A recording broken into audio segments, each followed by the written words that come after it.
With the new Risk Management module, you can create as many risk registers as you need.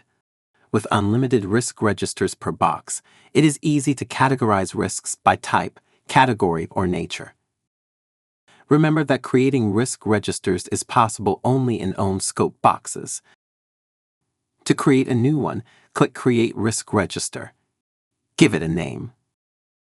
Select an owner. Define what issue types you want to manage in this risk register. Then, choose one of 4 predefined templates.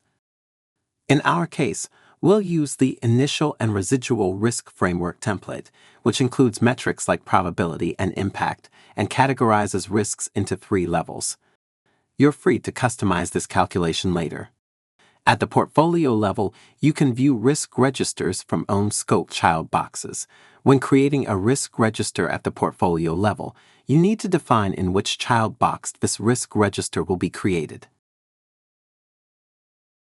Once created, you'll be taken to the Risks table, where you can track all risks within the selected register. To customize your risk register, go to Settings. For each risk register, you can configure the following settings. Risk Register Frameworks, where you can add new risk calculations or edit existing ones. General Settings, where you can edit the risk register attributes. To sum up, the Risk Management module gives you the flexibility to create multiple risk registers and customize them to match your needs.